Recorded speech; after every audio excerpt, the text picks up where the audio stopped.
Global Film Lens, the podcast where we explore the intersection of cinema, culture, and the human spirit.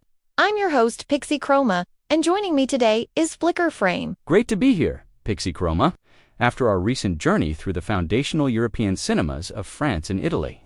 Today, we're turning our gaze westward and southward to a region whose cinematic voice is as vibrant, diverse, and powerful as its landscapes, Latin America. That's right. We're diving into the compelling films from Mexico, Argentina, Brazil, and Chile. Latin American cinema often acts as a powerful mirror to its societies, weaving together magical realism with sharp social commentary, profound political allegory, and a distinct form of neo-realism that grounds even its most fantastical narratives. We'll also explore the increasing presence of international co-productions and how filmmakers from this region are bringing unique perspectives, including indigenous storytelling, to the global stage. Get ready for some truly unforgettable cinema. Let's kick things off with Mexico, a country that has, in recent decades, become a true cinematic powerhouse on the global stage, earning Oscars, Golden Globes, and critical acclaim that rivals any major film industry. Absolutely. When you think of modern Mexican cinema, a triumvirate immediately comes to mind: Alfonso Cuarón, Alejandro G. Inarritu, and Guillermo del Toro, often affectionately known as the Three Amigos.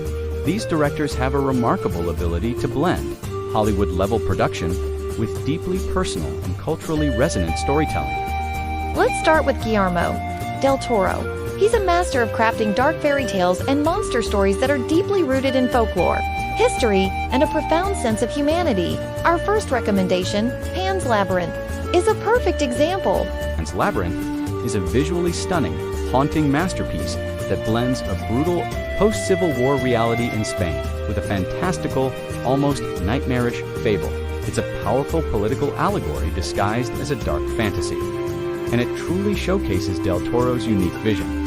Then we have Alejandro G. Inarritu, known for his complex, often non-linear narratives that explore themes of fate, redemption, and the interconnectedness of human lives.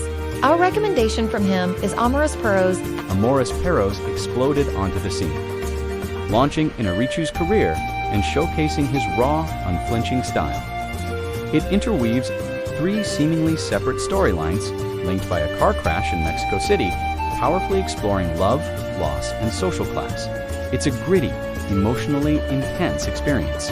And finally, Alfonso Cuarón, a director celebrated for his technical mastery and deeply empathetic storytelling.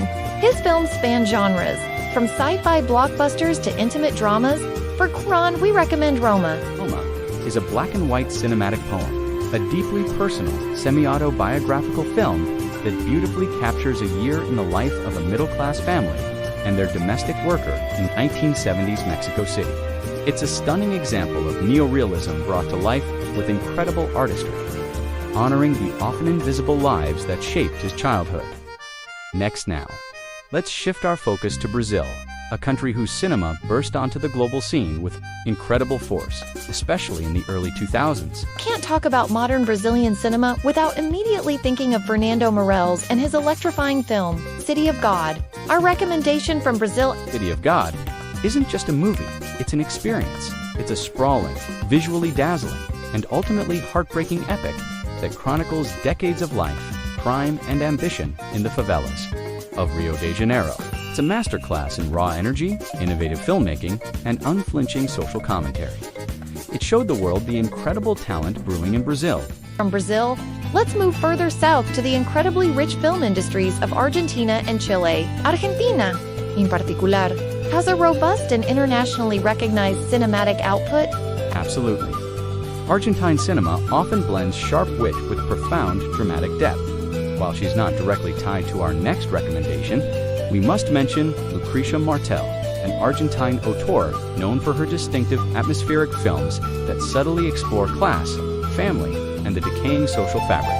Her work, like La Chinaga or Zamu, is highly influential and worth seeking out for those interested in a more art house approach. For a powerful and accessible entry point into modern Argentine cinema, our recommendation is Wild Tales. This film, directed by Damien Schifrin, became a global hit for good reason. Next, and while we don't have a specific recommendation for Chile today, their cinema has consistently produced powerful political allegories and documentaries. often grappling with the Pinochet dictatorship and its aftermath, reflecting a deep engagement with history and memory. Wild Tales is an anthology film, a darkly comedic and utterly cathartic collection of 6 short stories, each centered on themes of revenge, frustration, and the explosive consequences of human stress in everyday situations. It's incredibly entertaining, sharp, and a brilliant example of modern Argentine filmmaking's flair for dramatic tension and social satire. These films consistently engage with complex themes, from the magic woven into everyday life to the stark realities of poverty and political turmoil. They masterfully use film to provide social commentary and powerful political allegory, often finding creative ways to secure international co-productions to bring these vital stories to a wider audience. What an incredible range of storytelling we find in Latin American cinema. From the visually spectacular and deeply personal narratives of Mexico, to the explosive energy of Brazil and the sharp wit and social insights of Argentina. Next, so if you're ready to explore the vibrant and often profound Wild West and South of cinema, we highly recommend starting with these films. For Mexican cinematic mastery, sLabyrinth, Amores, Perros, and Roma. For Brazilian energy, City of God. And for Argentine wit and catharsis, Wild Tales. These films are not just brilliant, they are windows into cultures, histories, and human experiences that are both specific to their regions and universally resonant. That's all for this episode of the Global Film Lens. Thank you for joining us on this exhilarating journey through Latin American cinema. Join us next time as we continue to unpack the world's film industries. Until then, keep watching, keep thinking, and keep exploring the sacred spaces found on the Global Film Lens.